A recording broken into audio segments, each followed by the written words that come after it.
mayambu ahanba maktada Manipuri wari yumjauna mayambu amukka hana punemjari ngasi soikhona mayamgidamakta ni haidana phulo hora story ama puduna laksari wari asili thokcharapa matamda soikhi langkiba kaya yaurabasu mayamna puksel sauna ngakpiu aduga amana wari asi hingliba natraga lekhidraba kanagumba amataga mari lenana ijaba wari nasade bhapna mapung phana sakasatuna ijaba adugum labang haktang mayamgidamakta awapot hanabgidamakta wari asi semjarakpa wari amakhakni phare mayam adudi wari asi haunaba tawjaraklagi ngasigi wari asigi mami maibagi aronba lambi Jotindro ningtham thagi ingkraba marak aduda mahaki masasi phi masa makhak ilaga mahaksu mahaki kanagumba matasu khangdaba lambi adomda lakli Jotindra mahaksu lei leidana yengmani dubu kanagumba matalakti Jotindrona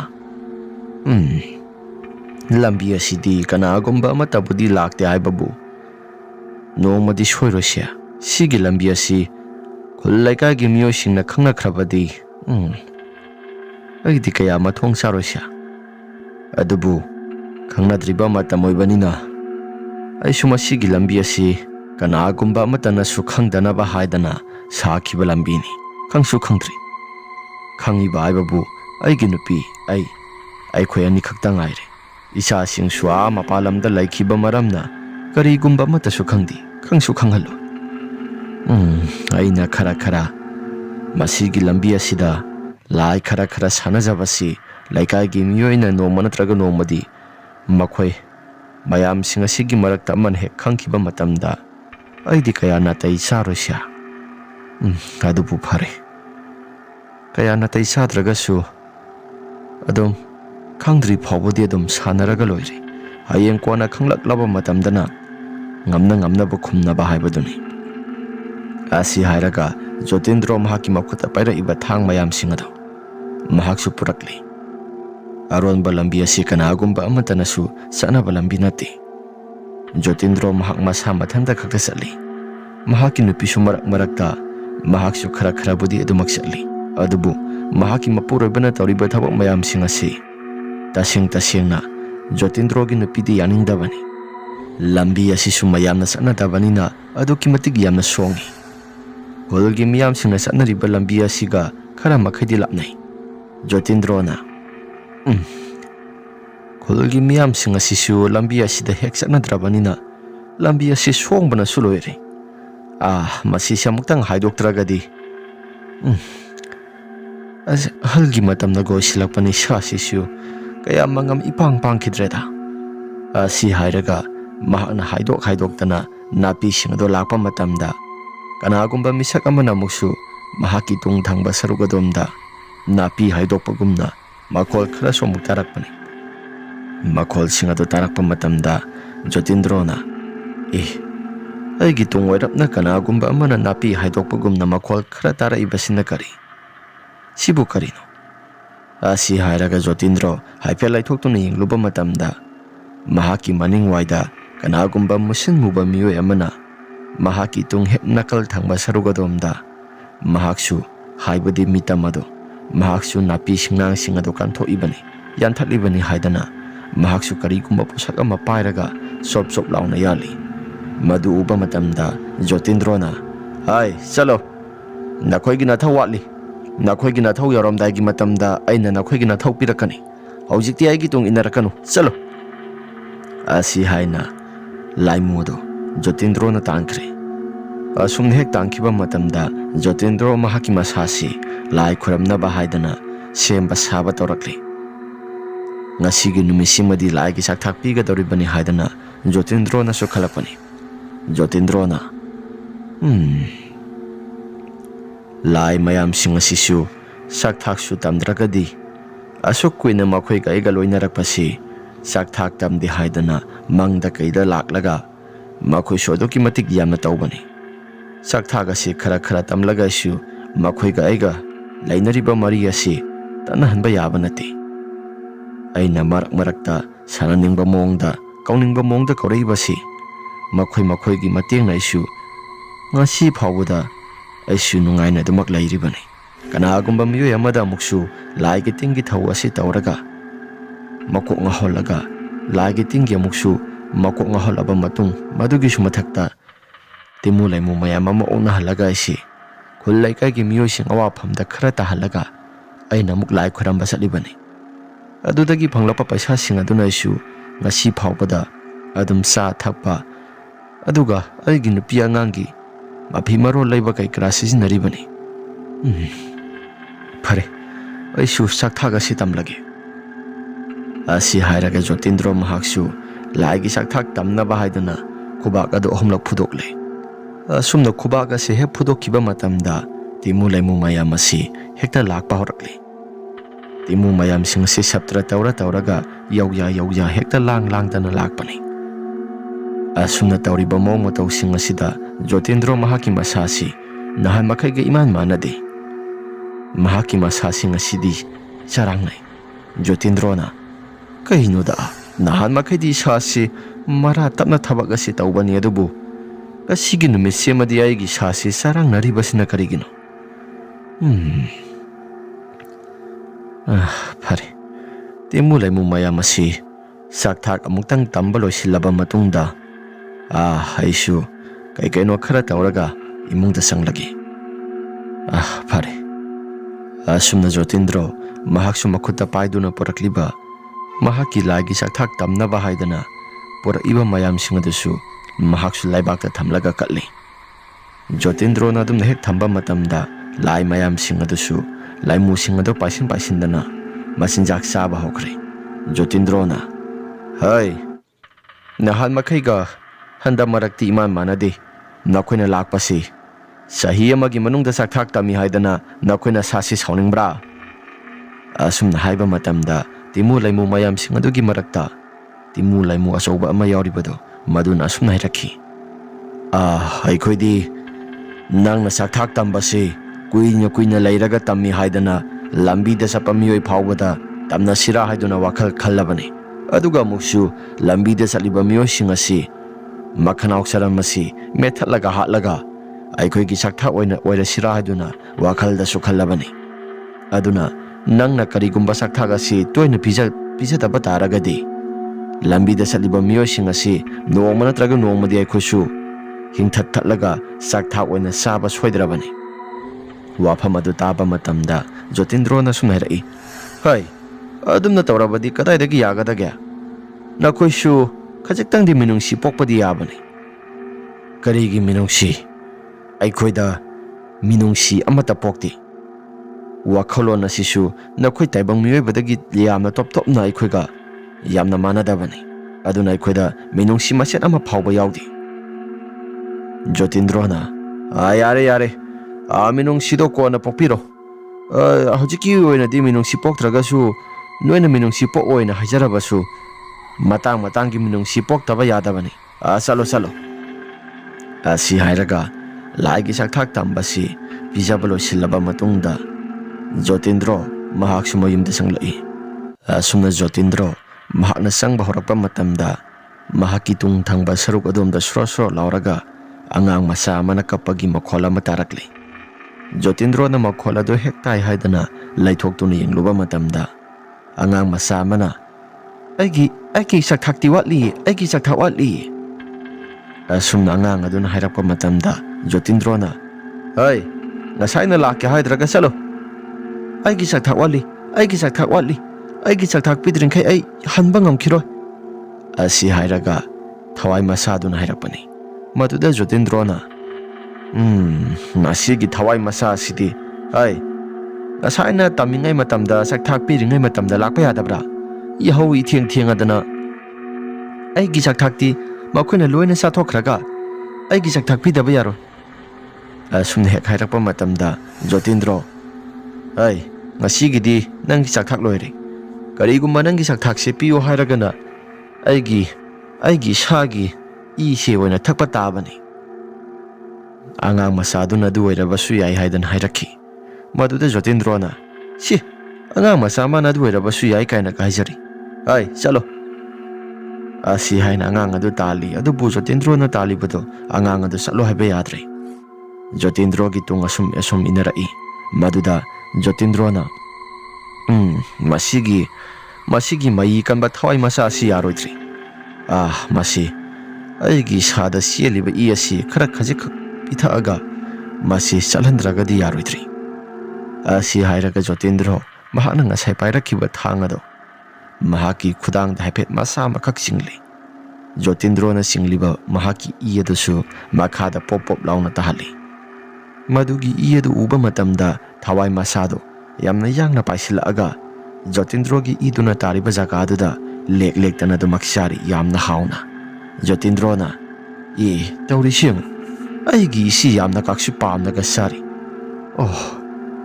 aina taururiba thabaga sidi soiredana hayeng kona thangda aigi igi mahawa si mahakna mo khangla abadi aisi muk namdana haki haigadoribra masi ai mafam jaka sida kuina panthaduna leiba yade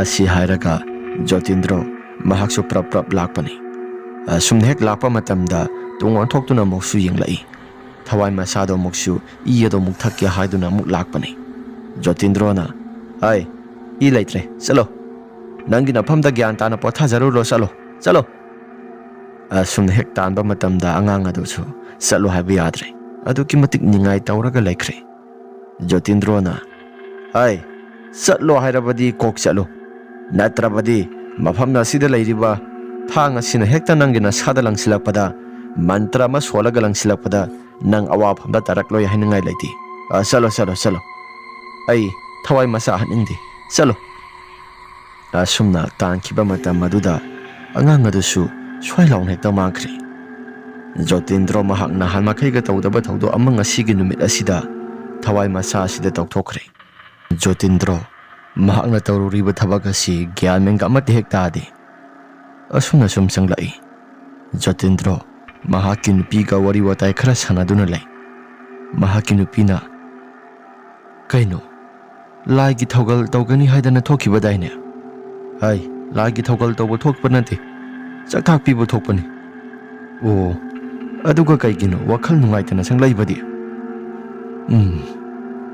ai wakhal nungaitana sanglai hoiba adu kaigino haiba ngasi laigi chakthak tamba loisilaba matungda lai masa makakna magi chakthak piu haidana hairai madudaisu chakthak ado chakthak ngasai na pikhrabani nangi chakthakti aduna sakro haidana talabasu satpangamde haibadi sungcha chatti aduda aina chalo yadabaduda magi chakthak ado aigi shagi i khara thadaduna sahalabani aina ngasi tawruriba thabaksin asi lalibra sumlibra aibu gyamenga amate hekta adi karigi igi mahaw amu khangaluribano hai khangdabasu yadaba aduga muksu mana aigi tung koin inaraga laabadi yumanung asida saptra tawrabadi nangdi laigi tingi maram se kaya su thoina pamdabanina ai sumadu pamdaba maramna haibadi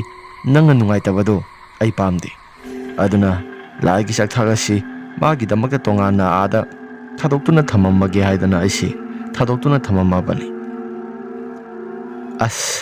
adu erabasu nasagi i tholaga pijaba haibadu madi nungaitedana nongbadi nungaite aisu adubu karidi upai le yare pijaramle asi hairaga Jotindro mahaksu mahaki nupiga wari watai khara sanaduna lei Jotindro mahaksu wari watai sanaba toklaba matungda sai sing sanare aduga muksu mahak nungaina dum pothakre asumda khulladugi pakhang masa Tony amadi Pony mabani si mamanaba amagi luhongba saluraga halakpani Pony na hairai aita aidi handa maragasi khulgi lairiba sigi maibani haidana lairiba Jotindro si mahakse aigi mangda handa marakti yamna toina hektui masibu karigino haibadi aisu sapsabi khangba amata ngamdi tawi ngai khoda karigi Jotindro se yamna toina uribadi khangdre aisu mahaka se handak marakti yamna toina hektui ngai khoda itaw Pony nang na hairai bawa pham singado taseng namaki kamaina uribano aisi manghada mahakna koitan tanaribani haidana hekta tawi ꯑꯗꯨꯒ ꯃꯍꯥꯛꯀꯤ ꯁꯥꯟꯅꯔꯤꯕ ꯂꯥꯏꯒꯤ ꯇꯤꯟꯒꯤ ꯊꯧ ꯃꯌꯥꯝꯁꯤꯡ ꯑꯗꯣ ꯍꯥꯏꯕꯗꯤ ꯃꯍꯥꯛꯀꯤ ꯂꯥꯏ ꯇꯤꯟ ꯃꯌꯥꯝꯁꯤꯡ ꯑꯗꯣ ꯊꯥꯗꯣꯛꯇꯨꯅ ꯍꯦꯛꯇ ꯁꯥꯟꯅꯍꯜꯂꯤꯕꯅꯤ ꯍꯥꯏꯔꯒ ꯍꯦꯛꯇ ꯇꯧꯏ꯫ ꯃꯗꯨꯒꯤ ꯋꯥꯐꯝꯁꯤꯡ ꯑꯗꯨ ꯇꯥꯕ ꯃꯇꯝꯗ ꯇꯣꯅꯤꯅ ꯑꯃꯨꯛ ꯍꯥꯏꯔꯛꯏ, ꯁꯥꯟꯕꯨ ꯁꯥꯟꯅꯔꯝꯒꯗ꯭ꯔꯥꯅꯦ?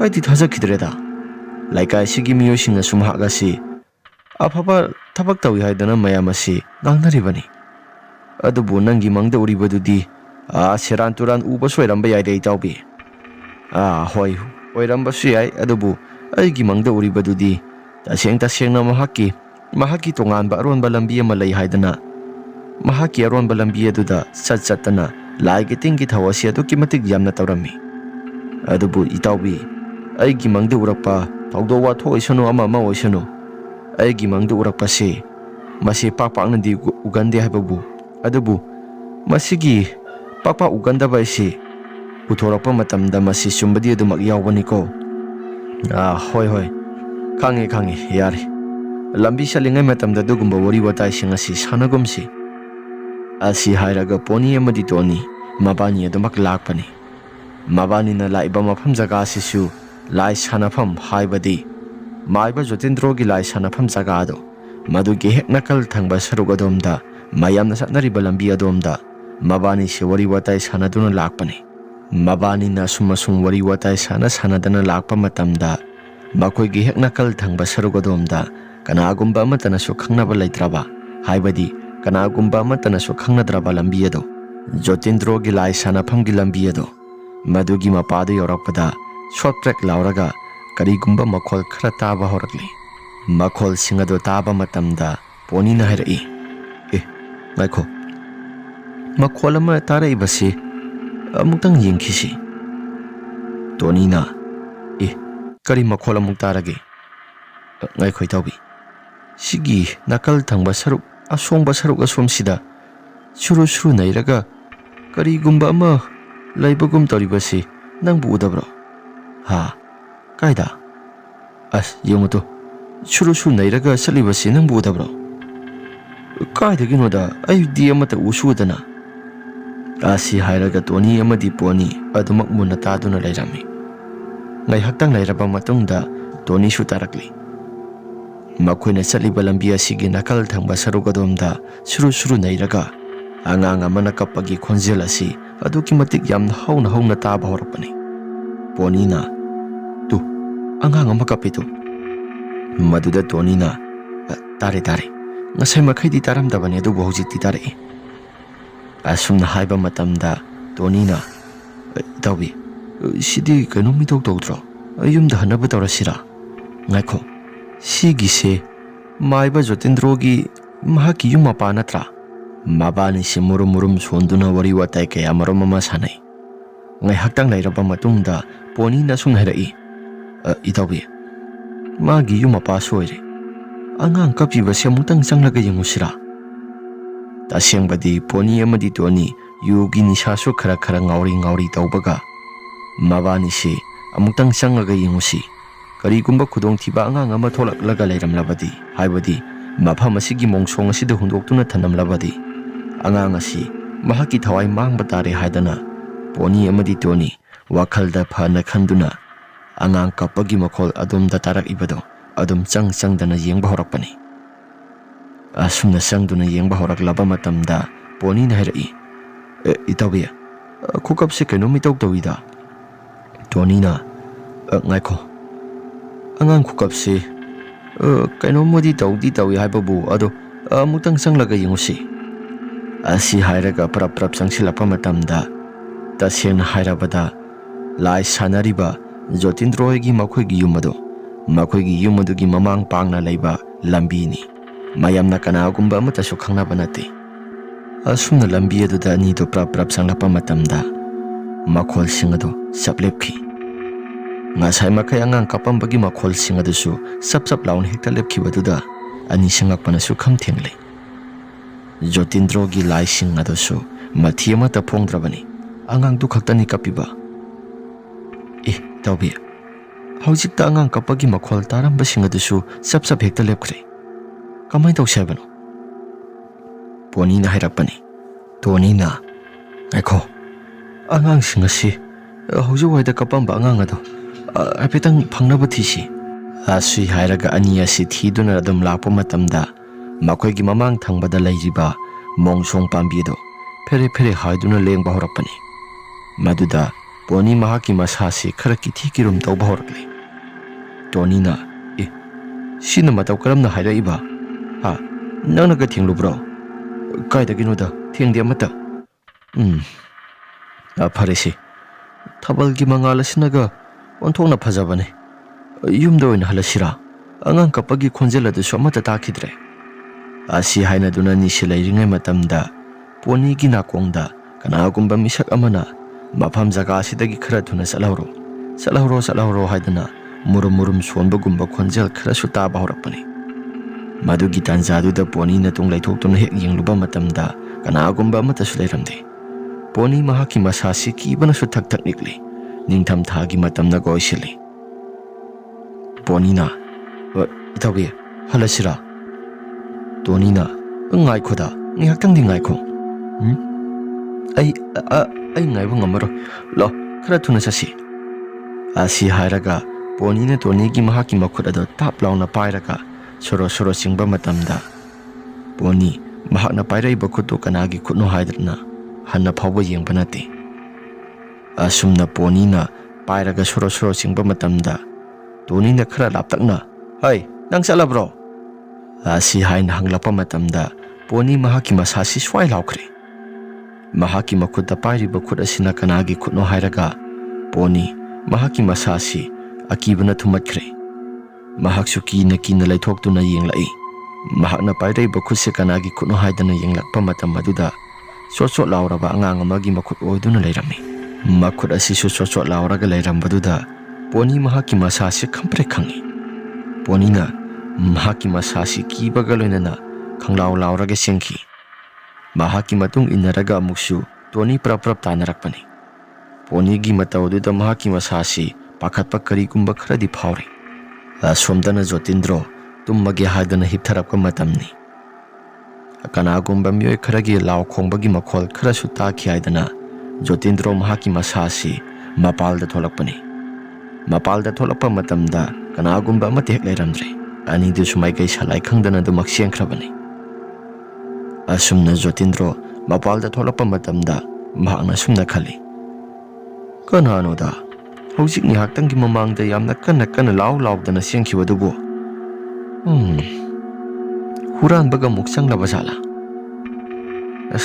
ꯑꯣꯟꯊꯣꯛꯄꯅꯤꯗ ꯑꯁꯤ ꯍꯥꯏꯔꯒ ꯑꯃꯨꯛ ꯏꯃꯨꯡꯗ ꯆꯪꯂꯒ ꯑꯃꯨꯛ ꯇꯨꯝꯈ꯭ꯔꯦ ꯉꯥꯏꯍꯥꯛꯇꯪꯒꯤ ꯃꯇꯨꯡꯗ ꯄꯣꯅꯤ ꯑꯃꯗꯤ ꯇꯣꯅꯤꯁꯨ ꯇꯨꯡꯃꯥꯡ ꯇꯥꯟꯅꯗꯨꯅ ꯑꯗꯨꯃꯛ ꯂꯥꯛꯏ ꯐꯅ ꯁꯥꯡꯅ ꯆꯦꯜꯂꯛꯂꯕ ꯃꯇꯝꯗ ꯀꯩꯁꯨ ꯊꯣꯏꯗꯣꯛꯄ ꯑꯃꯠꯇꯁꯨ ꯇꯧꯔꯛꯈꯤꯗ꯭ꯔꯦ ꯃꯗꯨꯗ ꯇꯣꯅꯤꯅ ꯉꯥꯏꯈꯣ ꯍꯥꯏꯋꯥꯅꯤꯅꯦ ꯉꯥꯏꯈꯣ ꯍꯥꯏꯕꯅꯤꯅꯦ ꯅꯪꯕꯣ ꯑꯁꯤ ꯍꯥꯏꯔꯒ ꯄ꯭ꯔꯞ ꯇꯥꯟꯅꯔꯛꯄꯅꯤ ꯄꯣꯅꯤꯗꯣ ꯇꯣꯅꯤꯅ ꯈꯔ ꯊꯨꯅ ꯆꯦꯜꯂꯛꯂꯕ ꯃꯇꯝꯗ ꯄꯣꯅꯤꯒꯤ ꯃꯈꯨꯠ ꯑꯗꯨ ꯇꯥꯞ ꯄꯥꯏ ꯃꯗꯨꯗ ꯄꯣꯅꯤꯅ ꯀꯅꯥꯅꯣ ꯑꯩꯅꯤ ꯀꯩꯅꯣ ꯅꯪ ꯇꯧꯔꯤꯗꯣ ꯅꯠꯇꯦ ꯀꯔꯤꯅꯣ ꯍꯥꯏꯕꯅꯤꯗ ꯄꯨꯂꯞ ꯄꯨꯟꯅ ꯂꯥꯛꯃꯤꯟꯅꯔꯒ ꯅꯪꯅ ꯇꯧꯔꯤꯗꯣ ꯀꯔꯤꯅꯣ ꯑꯁꯤ ꯇꯧꯕꯤ ꯑꯩ ꯃꯤꯍꯨꯜꯒ ꯌꯧꯈ꯭ꯔꯦ ꯅꯠꯇꯦ ꯅꯪꯕꯨ ꯀꯩꯗꯧꯕ ꯌꯥꯎꯔꯒꯦ ꯀꯩꯗꯧꯔꯒꯦ ꯍꯥꯏ ꯋꯥꯅꯤ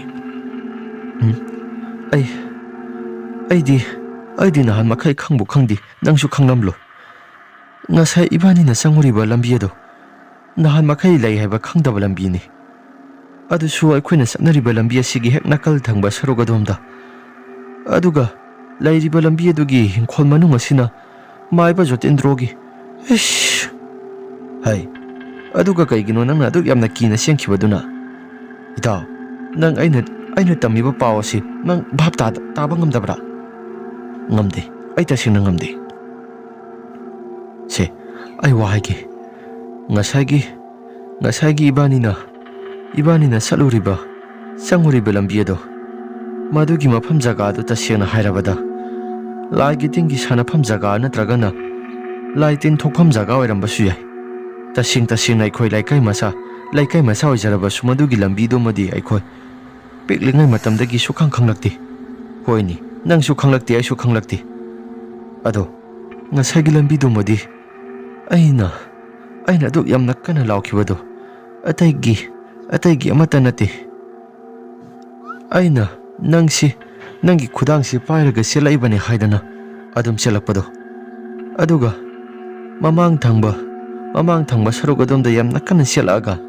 ꯅꯪꯒꯤ ꯈꯨꯗꯥꯡꯅꯤ ꯍꯥꯏꯗꯨꯅ ꯑꯗꯨꯝ ꯄꯥꯏꯗꯨꯅ ꯆꯦꯜꯂꯛꯄꯅꯤ꯫ ꯑꯗꯨꯒꯗꯤ ꯑꯁꯤ ꯍꯥꯏꯔꯒ ꯄꯣꯅꯤꯗꯣ ꯃꯍꯥꯛꯀꯤ ꯃꯁꯥꯁꯤ ꯊꯛ ꯊꯛ ꯅꯤꯛꯂꯦ꯫ ꯑꯗꯨꯒ ꯀꯩꯗꯧꯔꯕ? ꯑꯗꯨꯒꯗꯤ ꯅꯪꯒꯤ ꯈꯨꯗꯥꯡ ꯄꯥꯏꯗꯨꯅ ꯆꯦꯜꯂꯤꯕꯅꯤ ꯍꯥꯏꯗꯅ ꯆꯦꯜꯂꯝꯃꯒ ꯅꯪꯒꯤ ꯈꯨꯗꯥꯡꯁꯨ ꯑꯣꯏꯔꯝꯗ꯭ꯔꯦ, ꯑꯉꯥꯡ ꯃꯆꯥ ꯑꯃꯒꯤ ꯈꯨꯗꯥꯡ ꯑꯣꯏꯗꯨꯅ ꯂꯩꯔꯝꯃꯤ꯫ ꯑꯁ ꯈꯪꯗ꯭ꯔꯦꯗ, ꯑꯩ ꯏꯁꯥꯁꯤ ꯒ꯭ꯌꯥꯟ ꯃꯦꯟꯒ ꯑꯃꯠꯇ ꯍꯦꯛ ꯇꯥꯗ꯭ꯔꯦ꯫ ꯌꯥꯔꯦꯁꯤ, ꯉꯁꯥꯏ ꯁꯣꯠ ꯕ꯭ꯔꯦꯛ ꯂꯥꯎꯕꯒꯤ ꯃꯈꯣꯜ ꯈꯔꯕꯨꯗꯤ ꯇꯥꯈꯤ ꯍꯥꯏꯕꯕꯨ ꯇꯥꯔꯛꯏꯕ ꯈꯣꯟꯖꯦꯜ ꯃꯌꯥꯝꯁꯤꯡ ꯑꯁꯣꯏ ꯑꯩꯈꯣꯏꯁꯨ ꯀꯔꯤꯒꯨꯝꯕ ꯑꯃꯠꯇꯁꯨ ꯒ꯭ꯌꯥꯟ ꯃꯦꯟꯒ ꯇꯥꯗ꯭ꯔꯕꯅꯤꯅ ꯅꯪꯁꯨ ꯑꯩꯁꯨ ꯑꯗꯨꯝ ꯆꯦꯜꯂꯛꯑꯦ꯫ ꯐꯔꯦꯁꯤ, ꯑꯁꯤ ꯍꯥꯏꯔꯒ ꯑꯅꯤꯁꯤ ꯑꯗꯨꯝ ꯋꯥꯔꯤ ꯋꯥꯇꯥꯏ ꯁꯥꯟꯅꯗꯨꯅ ꯂꯥꯛꯏ꯫ ꯄꯣꯅꯤꯁꯨ ꯃꯌꯨꯝꯗ ꯌꯧꯔꯛꯏ꯫ ꯃꯌꯨꯝꯗ ꯌꯧꯕꯒ ꯉꯁꯥꯏ ꯊꯣꯛꯈꯤꯕ ꯋꯥꯔꯤꯁꯤꯡ ꯑꯁꯤ ꯂꯣꯏꯅ ꯇꯝꯃꯤ꯫ ꯃꯗꯨꯗ ꯄꯣꯅꯤꯅ ꯑꯁꯨꯝ ꯍꯥꯏꯔꯛꯏ ꯃꯃꯥꯗ, ꯏꯃꯥ, ꯉꯁꯥꯏꯒꯤꯗꯣ ꯇꯁꯦꯡꯅ ꯑꯩꯕꯨ ꯏꯁꯥꯁꯤ ꯀꯔꯤꯅꯣ ꯒ꯭ꯌꯥꯟ ꯃꯦꯟꯒ ꯇꯥꯗꯦ꯫ ꯅꯪꯒꯤ ꯋꯥꯈꯜꯗ ꯁꯦꯔꯥꯟ ꯇꯨꯔꯥꯟ ꯎꯕ ꯑꯣꯏꯔꯝꯕꯁꯨ ꯌꯥꯏꯗ꯫ ꯃꯥꯏꯕ ꯖꯣꯇꯤꯟꯗ꯭ꯔꯣꯅꯕꯨ ꯑꯗꯨꯒꯨꯝꯕ ꯇꯧꯕ ꯊꯕꯛ ꯍꯧꯅꯕ꯭ꯔꯣ? ꯂꯩꯀꯥꯏꯁꯤꯒꯤ ꯐꯅꯕ ꯇꯧꯔꯤꯕꯅꯤ ꯃꯍꯥꯛꯇꯤ꯫ ꯏꯃꯥ, ꯂꯩꯀꯥꯏꯁꯤꯒꯤ ꯐꯅꯕ ꯇꯧꯏ ꯍꯥꯏꯕꯒꯤ ꯋꯥꯅꯤ, ꯃꯍꯥꯛꯅ ꯂꯣꯟꯅ ꯊꯨꯞꯅ ꯇꯧꯔꯝꯕꯁꯤꯡ ꯑꯗꯣ ꯀꯅꯥꯅ ꯈꯪꯕ?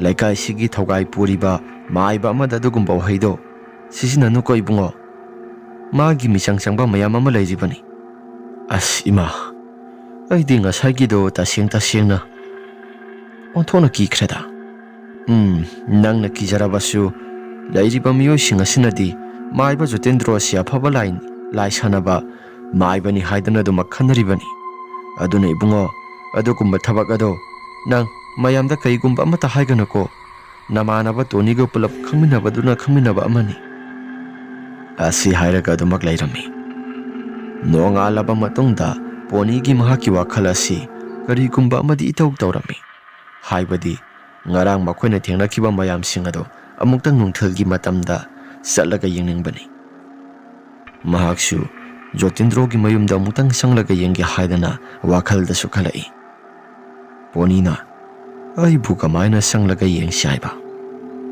ꯀꯃꯥꯏꯅ ꯌꯦꯡꯁꯤ ꯍꯥꯏꯅꯣ ꯑꯩꯕꯨ? ꯂꯩꯔꯦ꯫ ꯑꯣꯖꯥ ꯃꯥꯏꯕ, ꯑꯩꯁꯤ ꯉꯔꯥꯡ ꯀꯩꯒꯨꯝꯕ ꯈꯔ ꯊꯦꯡꯅꯔꯨꯔꯦ ꯍꯥꯏꯗꯅ ꯍꯥꯏꯔꯁꯤꯔꯥ?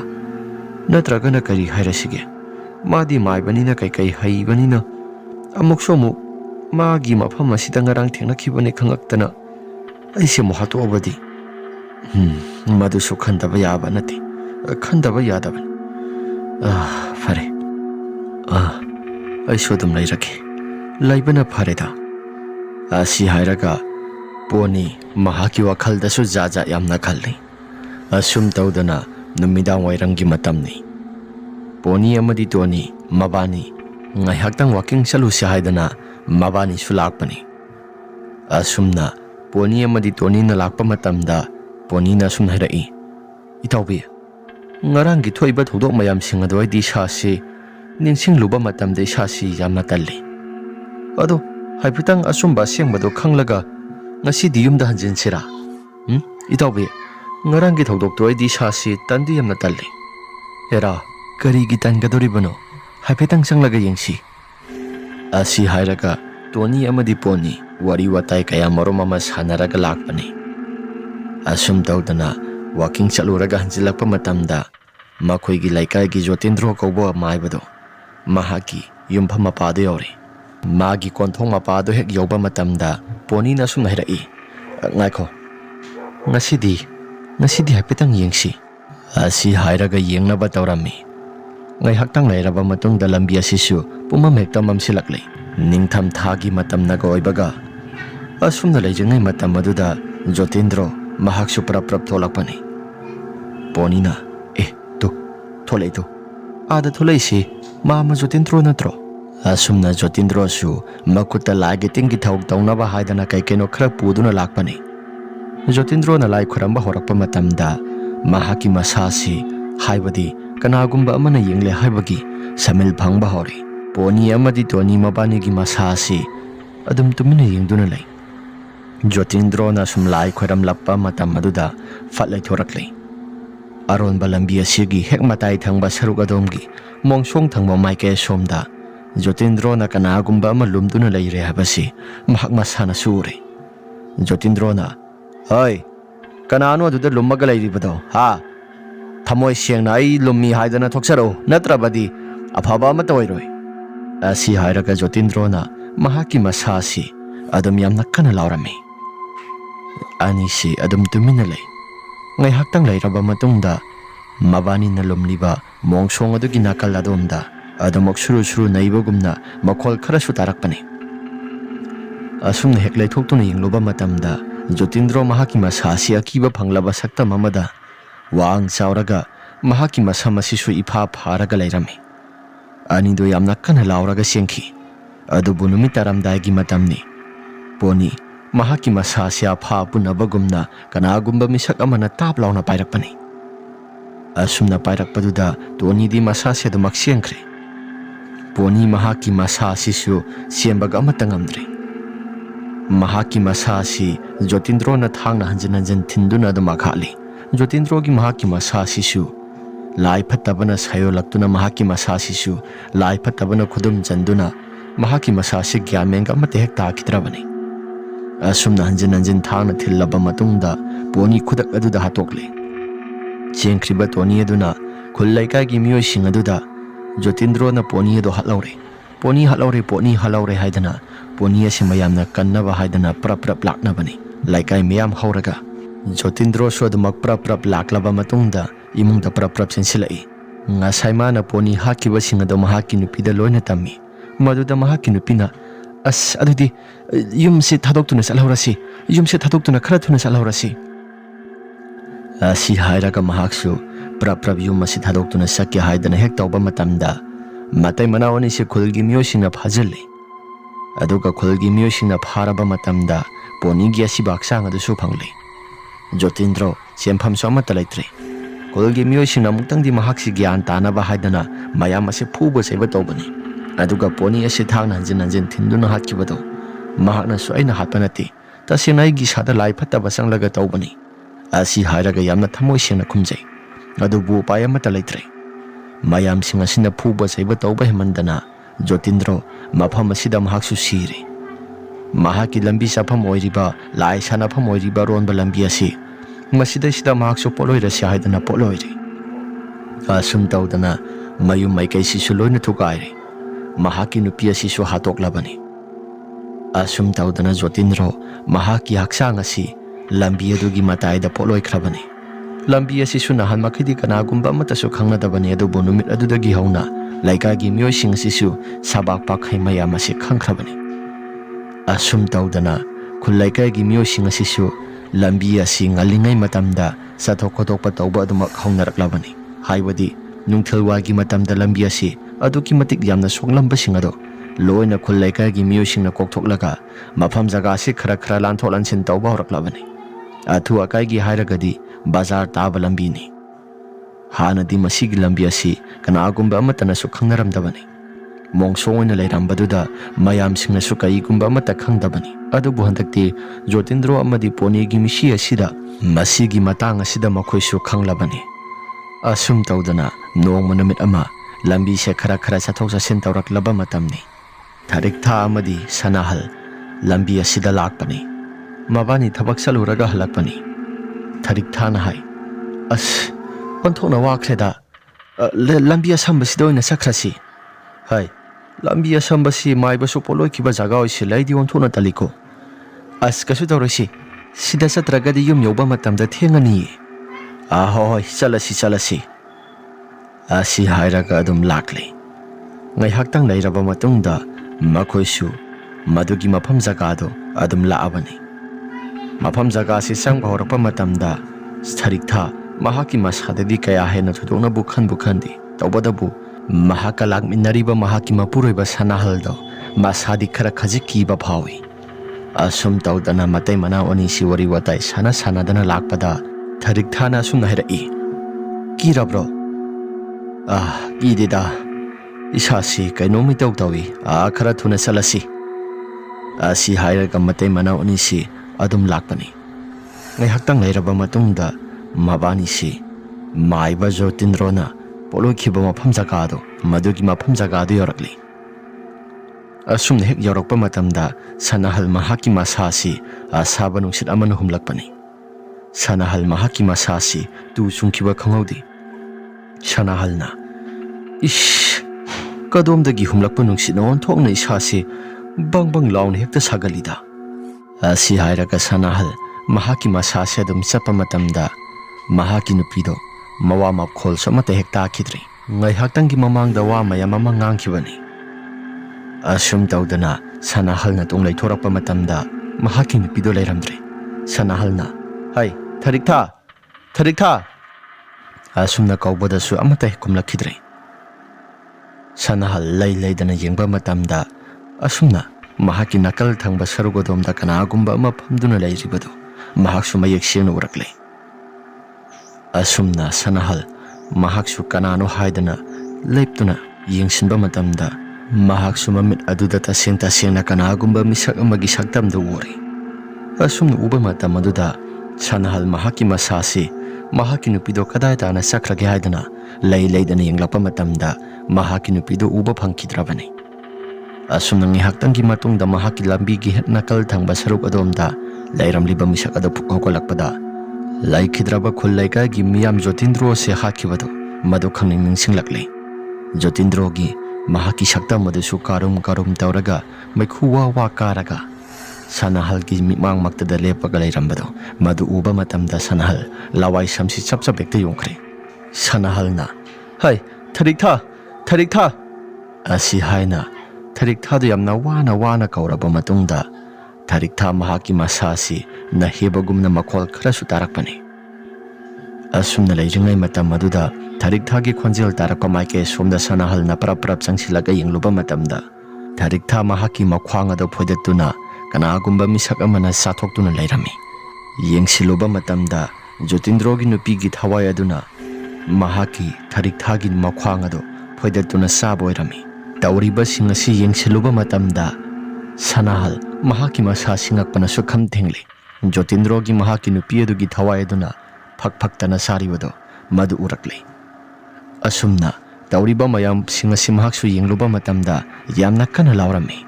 Asum hek lauba matamda yamna kana saptra tawraklaba matamda mi asibagi pungjal thinbagi makhol asi aduki matik yamna tahalaklaba matungda Sanahal gi tungthangba sarugadomda kanagumba misak amana Sanahal gi mangaga silai thektuna hatokle aduga mangak samase phoidatuna langkhre.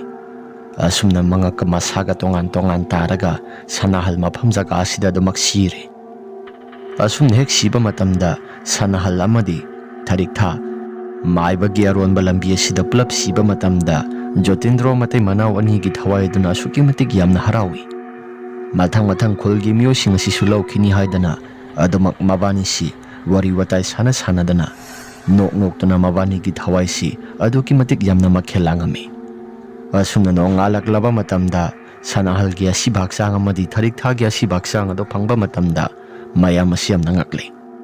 Mabani na siramliba jaga asisu Jotindro amadi mahaki nupi mabani gi haksang na poloikhiba jaga adu maktada siduna lairami. Thariktha gi asi bhaksang amadi Sanahal gi asi bhaksang mabani gi phiba madu yengluba matamda laikai gi miyosing asi yengbada thuk loina launarabani. Masigi matungda laikai gi miyosing asi makhoina hana salamiba lambi ado maduda sapa matamda mi kanagumba khara murum sonduna wari sanaba aduga makhoigi hana kaigumba amatasu khangamdraba maibagi aronba lambi asidasu kanagumba miyoi kharana suru nairaga sapagi makholdagi hendoktana pungjal thinduna mi asiba puthokpagumna makolsing asi lepa laitana sumak tarai. Masigi matungda khullaika gi miyosing asisu lepa laitana dumak siba horaklabani lambi asida landuna satluba mipung khudimak. Khullaika gi miyosing na suwarep khara laure. Masigi mafam jaga asi thingzilasi. Masigi mafam jaga asi landuna hek chapa matamda misi mina dumak thoi. Hana su masigi lambi asi lei haiba su khangde. Lai haiba khangdaba lambi asi maibana su laigi tingi sanabada dumak tawraklaba maramna mafam jaga asida su mahaki thawai mi asi adumak tungsinduna lairi. Laigi tingi thawak tawba su laikai sida mahak natana kanagumba amata laitabani. Aduna mahaki lai phataba tongsilaga poni hakiba matam aduda laikai gi miyosing asi khoi saunaraba miyamsina mahaki haksang asi mafam jaga asida mai thakibani. Aduna mafam jaga asi ꯀꯅꯥꯒꯨꯝꯕ ꯑꯃꯠꯇ ꯆꯪꯗ꯭ꯔꯕꯗꯤ ꯀꯩꯁꯨ ꯊꯣꯏꯗꯣꯛꯄ ꯑꯃꯠꯇ ꯇꯧꯔꯛꯂꯣꯏ, ꯑꯗꯨꯅ ꯃꯐꯝ ꯖꯒꯥꯁꯤ ꯊꯤꯡꯖꯤꯜꯂꯁꯤ꯫ ꯑꯁꯤ ꯍꯥꯏꯔꯒ ꯈꯨꯜꯒꯤ ꯃꯤꯌꯥꯝ ꯆꯪꯗꯨꯅ ꯍꯧꯔꯒ ꯃꯐꯝ ꯖꯒꯥꯗꯨ ꯊꯤꯡꯖꯤꯜꯂꯤ, ꯑꯗꯨꯕꯨ ꯃꯐꯝ ꯖꯒꯥꯗꯨꯗꯒꯤ ꯀꯔꯤꯒꯨꯝꯕ ꯑꯃꯠꯇ ꯊꯋꯥꯏ ꯑꯃꯠꯇꯁꯨ ꯍꯦꯟꯗꯣꯛꯂꯛꯇꯦ꯫ ꯃꯇꯩ ꯃꯅꯥꯎ ꯑꯅꯤꯁꯤ ꯊꯦꯡꯂꯛꯂꯕ ꯃꯇꯝꯗ ꯑꯁꯨꯛꯀꯤ ꯃꯇꯤꯛ ꯌꯥꯝꯅ ꯂꯝꯕꯤ ꯑꯔꯣꯟꯕꯗꯣ ꯃꯗꯨꯗ ꯑꯗꯨꯃꯛ ꯃꯊꯤ ꯐꯣꯡꯗꯨꯅ ꯋꯥꯔꯤ ꯋꯥꯇꯥꯏ ꯁꯥꯟꯅꯕꯒꯨꯝꯕ ꯑꯆꯠ ꯑꯋꯣꯛꯁꯤꯡꯅ ꯎꯔꯛꯏ꯫ ꯑꯗꯨꯕꯨ ꯈꯨꯜꯒꯤ ꯂꯩꯀꯥꯏꯒꯤ ꯃꯤꯑꯣꯏꯁꯤꯡꯅ ꯂꯝꯕꯤ ꯑꯁꯦꯡꯕꯗꯣ ꯃꯗꯨꯗ ꯆꯠꯄ ꯃꯇꯝꯗ ꯈꯔ ꯀꯤ ꯇꯨꯖꯨꯡꯕꯗꯤ ꯑꯗꯨꯃꯛ ꯐꯥꯎꯗꯨꯅ ꯃꯌꯥꯝ ꯑꯁꯤ ꯂꯩꯅꯈꯤ꯫ ꯖꯣꯇꯤꯟꯗ꯭ꯔꯣ ꯑꯃꯗꯤ ꯃꯍꯥꯛꯀꯤ ꯅꯨꯄꯤꯁꯨ ꯃꯐꯝ ꯖꯒꯥꯗꯨꯗ ꯑꯗꯨꯃꯛ ꯁꯥꯟꯅꯗꯨꯅ ꯃꯇꯥꯏ ꯊꯪꯕ ꯁꯔꯨꯛ ꯑꯗꯣꯝꯗ ꯀꯔꯤꯒꯨꯝꯕ ꯑꯃꯠꯇ ꯍꯦꯟꯗꯣꯛꯇꯅ ꯂꯝꯕꯤ ꯑꯗꯨꯗ ꯃꯤ ꯑꯃꯠꯇ ꯂꯥꯛꯇ꯭ꯔꯕꯅꯤꯅ ꯃꯈꯣꯏꯁꯨ ꯀꯔꯤꯒꯨꯝꯕ ꯑꯃꯠꯇ ꯍꯥꯠꯄ ꯇꯨꯞꯄ ꯇꯧꯈꯤꯗ꯭ꯔꯦ꯫ ꯋꯥꯔꯤ ꯑꯁꯤ ꯃꯇꯥꯡ ꯑꯁꯤꯗ ꯂꯣꯏꯁꯤꯟꯖꯔꯤ꯫ ꯋꯥꯔꯤ ꯑꯁꯤ ꯅꯨꯡꯉꯥꯏꯕꯤꯔꯕꯗꯤ ꯂꯥꯏꯛ ꯑꯃꯗꯤ ꯁꯕꯁꯀ꯭ꯔꯥꯏꯕ ꯁꯤꯌꯔ ꯇꯧꯕꯤꯔꯝꯃꯨ ꯍꯥꯏꯗꯨꯅ ꯍꯥꯏꯖꯔꯤ꯫ ꯐꯔꯦ ꯃꯌꯥꯝ, ꯑꯗꯨꯗꯤ ꯉꯁꯤꯒꯤꯗꯤ ꯃꯇꯥꯡ ꯑꯁꯤꯗ ꯂꯣꯏꯁꯤꯟꯖꯔꯒꯦ꯫ ꯃꯊꯪꯒꯤ ꯋꯥꯔꯤꯗ ꯑꯃꯨꯛ ꯍꯟꯅ ꯊꯦꯡꯅꯔꯁꯤ꯫